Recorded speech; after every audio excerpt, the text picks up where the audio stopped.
This is the culmination and final moments of Ghor, where the Empire lured them to the plaza for their ultimate demise. My name's Tony Gilroy. I'm the creator, showrunner for Andor. We're gonna watch a clip today from episode 8 from the Ghorman Massacre.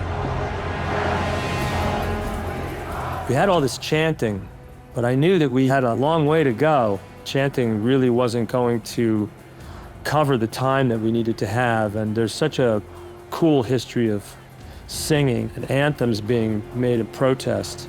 The Danes doing it to the Nazis, the Estonian Revolution, there's other examples. So we needed a national anthem.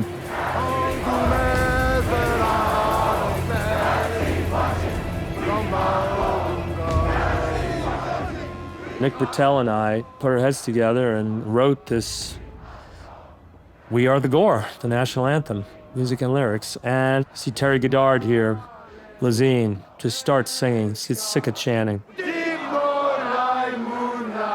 very proud people, the Ghor. Everybody in this crowd knows this song, and they've probably sung it in childhood and sung it at their sporting events and sing it at all their civic meetings. And I think a lot of people in this crowd probably feel that this will be a safety net or protect them in some way. And they're going to be very sadly wrong about that. What you're seeing here also as well is a practical set. We knew how important this massacre was going to be for us, how large it was going to loom in the life of the season, and how much we were going to invest in it. And Ukal built this entire plaza. It entirely existed on the back lot at Pinewood. All these buildings that are around it, the hotel lobby, the cafe, the downstairs part of the ISB building there, the consulate building there, these are all practical sets. They're all live, they all work. You're seeing massive production design, you're seeing massive art direction, you're seeing all kinds of visual effects that extend the set upwards above our lower level of playing area. But it's not just the Ghormans that are under pressure in this episode. This is the culmination and denouement for Syril and Dedra. The episode is called Who Are You?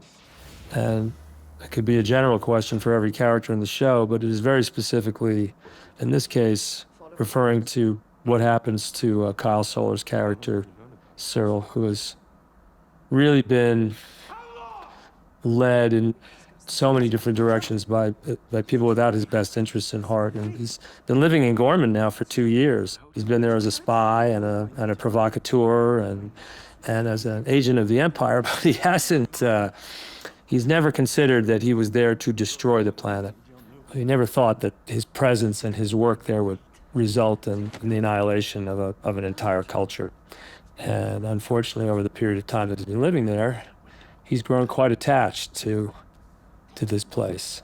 I think he started off enjoying the wardrobe and the people, and it's, Ghorman is a very tidy, very precise, very bougie city, and they put Kyle Solar down on the street of the set the very first time in the outfit in the Ghorman clothes. He seems so comfortable there.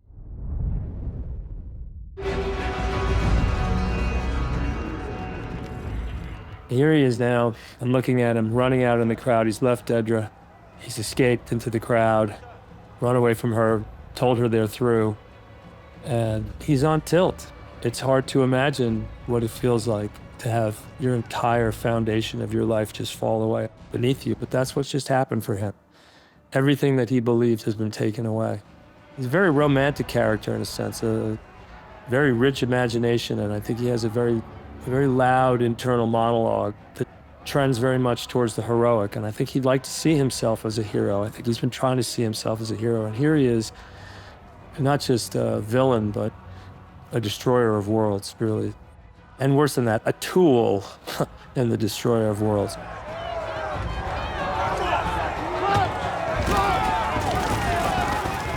So one of my favorite anecdotes about the filming of this whole sequence is the very last day. The 300-400 people been in the square, running around, getting shot, accumulating. I mean, it's the extras there. It's really weeks and weeks of work. And normally usually people are really bored and tired and ready to leave. I was not there on the last day of shooting on the plaza, but apparently when the extras left on wrap, on congratulations, they all walked off singing the national anthem, singing "We Are the Ghor" as they went back to wardrobe to get back in their clothes and back to the trailers. They all sang on the lot at Pinewood, "We Are the Ghor," in Ghor. So I just love that story. I don't think Dedra's ecstatic about making this decision. I think that she too realizes that she's probably gone out farther than she needs to or wants to. On the other hand, she's going to be the one who will say yes. She is not programmed for dissension. She doesn't have the capability to go against the Empire here. And what is the Empire going to do? They're going to shoot one of their own. The sniper's going to kill one of the raw recruits who's come out there, and they're going to use that as the inciting incident to kill everybody in this square.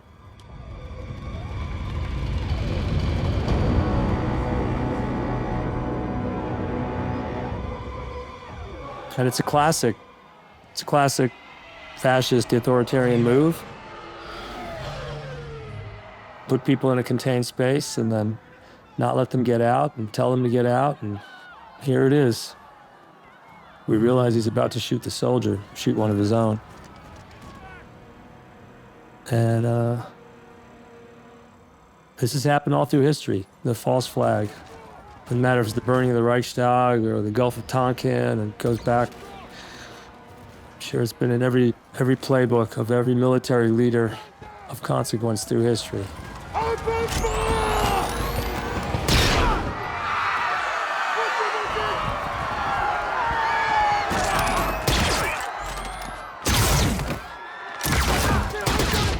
This is 300 or 400 extras who showed up every day for a couple months. This is an AD's department that has to keep the energy of all these people alive, that has to manage every single moment of this, day after day after day, challenging the weather so that everything matches, challenging the geography, making sure that people are exactly where they were when we left off yesterday.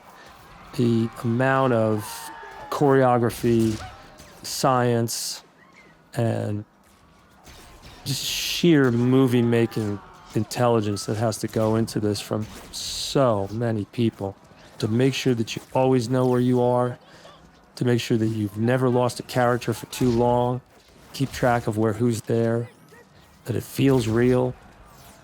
This is everything that we have. This is every person on our crew. This is every department working simultaneously, hand in hand, and well. Thanks for watching. Thanks for listening. There's a lot more I'm sure I could have or should have said, and I'm sure there's a lot more that you can dig around and see on multiple viewings. There's a lot of information happening in this episode, but thank you. Thank you for watching.